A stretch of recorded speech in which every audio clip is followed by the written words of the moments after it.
Sebelumnya, kami dari kelompok 3 izin untuk mempresentasikan mengenai materi standar akuntansi syariah atau PSAK syariah. Namun sebelumnya, perkenalkan kami terlebih dahulu. Dimulai dari saya sendiri, Dwi Lutfiana, dengan NPM 4013, dan rekan saya Talita Sahdariko dengan NPM 4133. Saya Aurora Herunisa dengan NPM 4097. Mulai dari PSAK yang pertama, yaitu PSAK 401 yang menjelaskan mengenai penyajian laporan keuangan syariah. Sebagaimana laporan keuangan pada umumnya, laporan keuangan itu dibuat untuk menjadi bentuk pertanggungjawaban bagi suatu entitas kepada para pemangku kepentingan.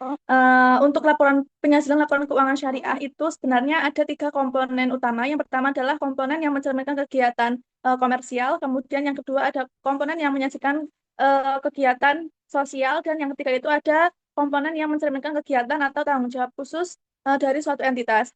Dimulai dari kegiatan komersial itu ada neraca atau laporan posisi keuangan, kemudian ada laporan laba rugi dan penghasilan komprehensif lain, kemudian ada laporan perubahan ekuitas dan laporan akurus kas. Sebenarnya hampir sama dengan laporan keuangan pada umumnya, cuma di sini ada yang membedakan antara laporan posisi keuangan entitas syariah ataupun entitas konvensional. Itu kalau entitas syariah itu ada komponen lain yang nanti akan dijelaskan di slide selanjutnya. Kemudian untuk yang komponen yang kedua mengenai kegiatan sosial itu ditunjukkan untuk pengembangan fungsi sosial. Itu ada laporan sumber sumber dan penggunaan dana ZIS, kemudian ada laporan sumber dan penggunaan dana KORT, dan kemudian ada juga catatan atas laporan keuangan. Next.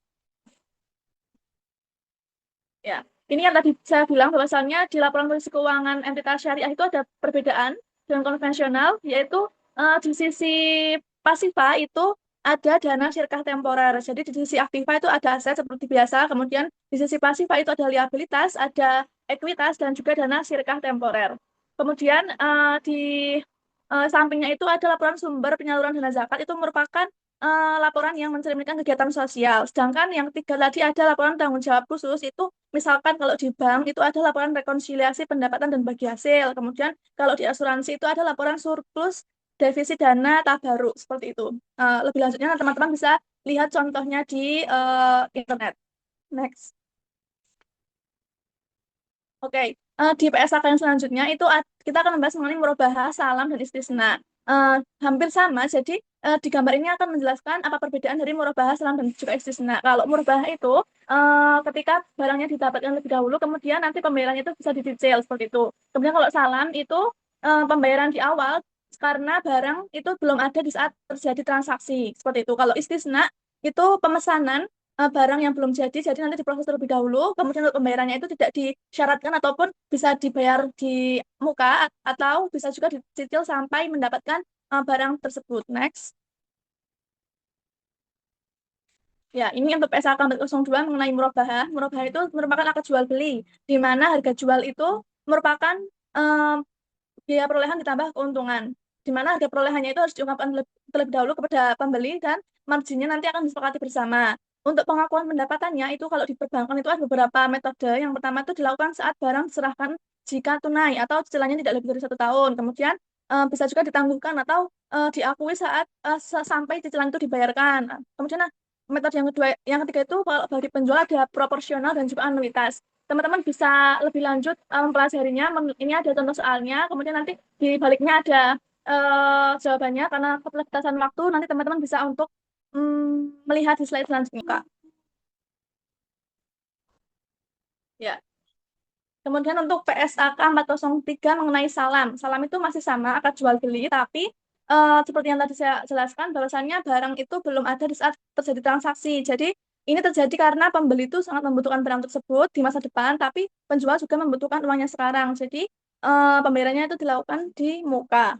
Untuk perlakuan akuntansinya itu ada di tabel yang biru itu. Next, Kak. Oke. PSAK yang selanjutnya itu mengenai istisna. PSAK 404 itu masih sama, akad jual beli, tapi pemesanan barang itu belum diproduksi, jadi diproduksi dengan kriteria tertentu. di mana untuk pembeli itu disebut dengan mustasni, kemudian penjualnya disebut dengan syani, dan ada juga istisna paralel. Istisna paralel itu ada pihak ketiga yang apa tuh namanya menengahi dari proses transaksi ini. Kemudian metodenya itu ada metode akad selesai dan persentase penyelesaian. Di mana untuk perlakuan akuntansinya bisa dilihat di tabel biru. Oke. Kemudian untuk PSAK 405 mengenai mudharabah. Kemudian ini untuk mudharabah kalau di perbankan seperti itu ada tiga jenis mudharabah mutlaqah, mudharabah muqayyadah, dan juga mudharabah muqayyadah. Kemudian kalau mudharabah mutlaqah dan kemudian ini kalau di perbankan itu sahibul mal itu akan menjadi depositor yang eh apa ya, memberikan pendanaan ke bank, kemudian nanti bank akan eh, memberikan pembiayaan kepada pengusaha sebagai mudharib yang akan menjalankan usaha tersebut. Kemudian nanti mudharibnya atau si pengusaha itu akan mengembalikan itu menjadi bagi hasil itu kepada bank, dan bank juga akan membagikan itu kepada depositor seperti itu. Singkatnya seperti itu. Untuk selanjutnya ada PSAK 406 akuntansi musyarakah. Musyarakah adalah akad kerjasama antara dua pihak atau lebih untuk suatu usaha tertentu, di mana masing-masing pihak memberi kontribusi dana dan kerja dengan ketentuan bahwa keuntungan dibagi berdasarkan kesepakatan, sedangkan kerugian berdasarkan porsi kontribusi dana. Kemudian ada metode distribusi bagi hasil. Dalam Fatwa nomor 15 DSN MUI 9 2000 itu mengatakan bahwa LKS boleh menerapkan profit sharing atau net revenue sharing. Kemudian dilihat dari segi kemaslahatan, saat ini pembagian hasil usaha sebaiknya digunakan prinsip bagi hasil, dan penetapan prinsip pembagian hasil usaha yang dipilih harus disepakati dalam akad. Next.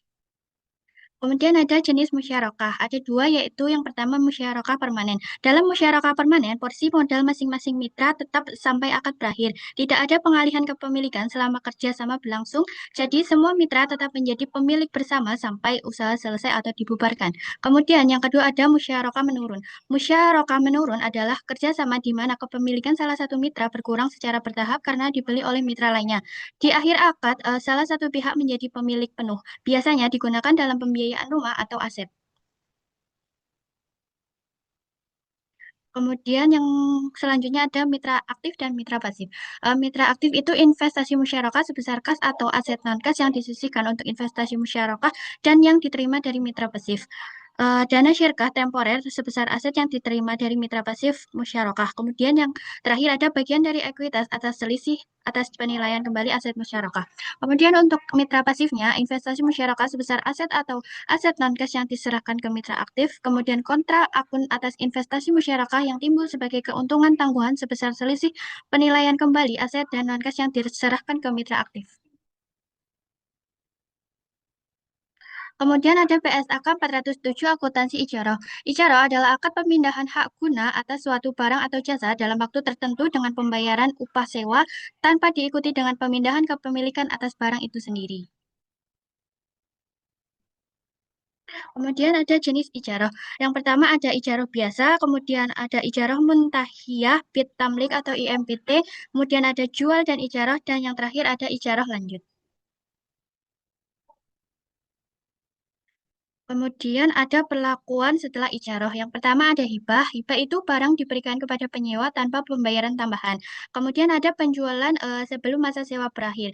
Itu barang dijual sebelum kontrak selesai, dan ada penjualan setelah masa sewa berakhir, itu barang dijual setelah masa sewa selesai, dan penjualan bertahap itu kepemilikan berpindah sedikit demi sedikit selama masa sewa.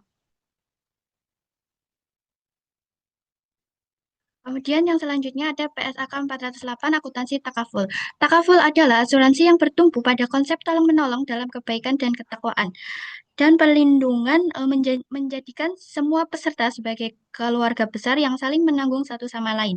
Sistem ini diatur dengan meniadakan tiga unsur yang masih dipertanyakan, yaitu ketidakpastian atau horor, judi, maisiat, dan riba. Ada akad-akad dalam asuransi syariah. Yang pertama ada tabaru adalah akad yang dilakukan dalam bentuk hibah dengan tujuan kebajikan dan tolong-menolong antar peserta, bukan untuk tujuan komersial. Yang kedua ada wakalah bil udrah adalah pemberian kuasa dari peserta kepada perusahaan asuransi untuk mengelola dana peserta dan atau melakukan kegiatan lain dengan imbalan pemberian ujrah atau fee, seperti administrasi, pengelolaan dana, pembayaran klaim, underwriting, pengelolaan portofolio risiko, pemasaran, dan investasi. Kemudian yang terakhir ada mudorobah musyitarokoh adalah perpaduan dari akad mudorobah dan akad musyarakah. Kemudian ada PSAK 409 mengenai zakat. Zakat adalah bagian tertentu dari harta yang wajib dikeluarkan oleh setiap muslim atau badan usaha apabila telah memenuhi syarat-syarat yang ditetapkan, seperti nisab dan haul, untuk diberikan kepada golongan yang berhak menerimanya atau mustahik. Dalam zakat itu ada akuntansi muzaki. Ruang lingkup DEPS AK 409 meliputi akuntansi entitas amil dalam pengelolaan zakat, infak, dan sedekah. DEPS AK 409 itu tidak mengatur akuntansi muzaki, termasuk muzaki perusahaan, karena perlakuan akuntansinya sederhana dan dapat merujuk pada KDPPLK Syariah. Untuk zakat perusahaan, ketentuan syariah telah ditetapkan di Keputusan Ijtima Ulama Komisi Fatwa SE se-Indonesia tahun 2021. Kemudian ada titipan zakat penghasilan. Dalam PSAK 409 tidak mengatur penerimaan zakat penghasilan sebelum terpenuhinya syarat wajib, yaitu titipan zakat penghasilan karena alasan praktis bagi entitas amil untuk mengidentifikasi penerimaan zakat tersebut. Ketentuan mengenai hal tersebut diatur di Keputusan Ijtima Ulama Komisi Fatwa se-Indonesia tahun 2018. Yang selanjutnya ada zakat untuk investasi. PSAK 409 tidak mengatur penggunaan zakat untuk investasi, karena saat ini kecil kemungkinan dapat terpenuhinya syarat dan ketentuan penggunaan zakat untuk investasi, dan belum adanya peraturan untuk penerapan ketentuan zakat syariah terkait penggunaan zakat untuk investasi. Ketentuan syariah mengenai hal tersebut diatur di Fatwa Komisi Fatwa MUI nomor 4 tahun 2003. Kemudian ada model pengukuran aset kelolaan. PSAK 409 itu mengatur aset kelolaan berupa aset tetap dan tak berwujud untuk diukur dengan model biaya. Tidak boleh diukur dengan revaluasi, karena model biaya cocok dengan pengelolaan zakat, infak, dan sedekah.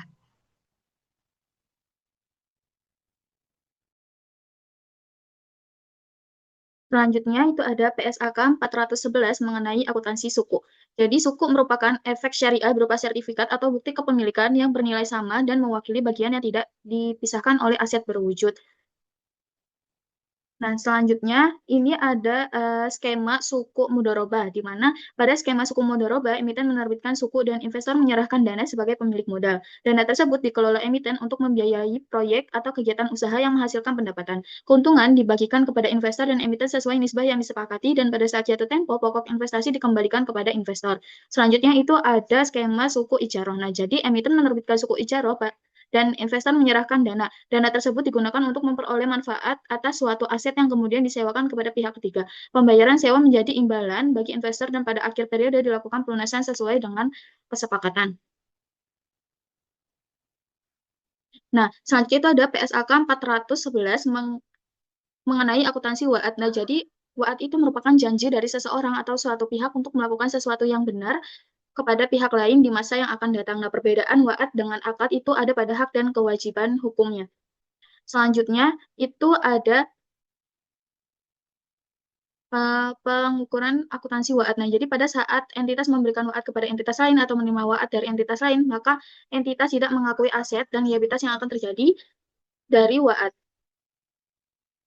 Nah, selanjutnya itu ada pengungkapan akuntansi waat. Nah, jadi entitas mengungkapkan informasi yang memungkinkan pengguna untuk mengevaluasi sifat dan luas dari pemberian atau penerimaan waat serta dampaknya terhadap posisi dan kinerja keuangan.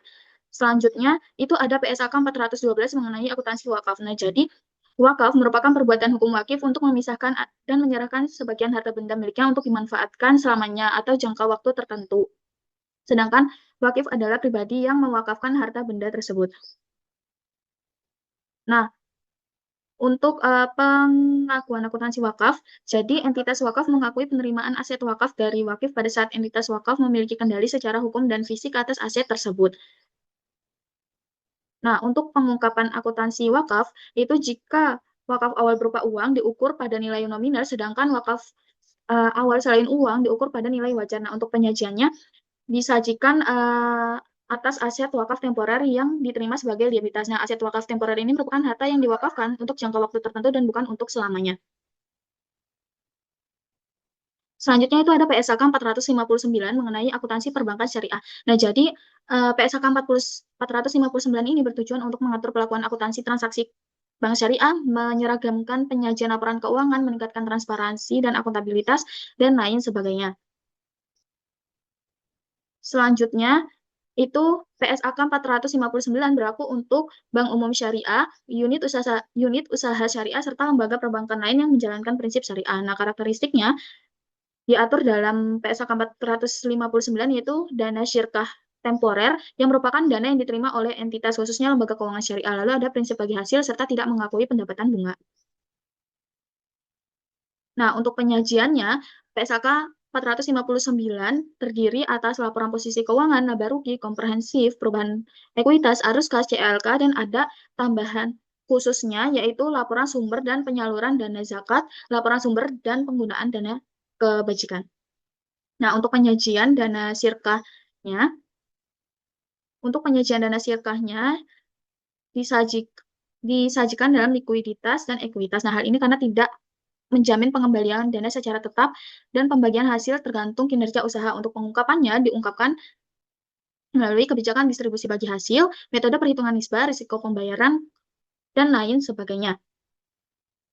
Oke, mungkin itu saja dari kelompok kami. Kurang lebihnya kami mohon maaf dan apabila ada teman-teman yang ingin bertanya, bisa bertanya di kolom komentar ya teman-teman. Terima kasih. Wassalamualaikum warahmatullahi wabarakatuh.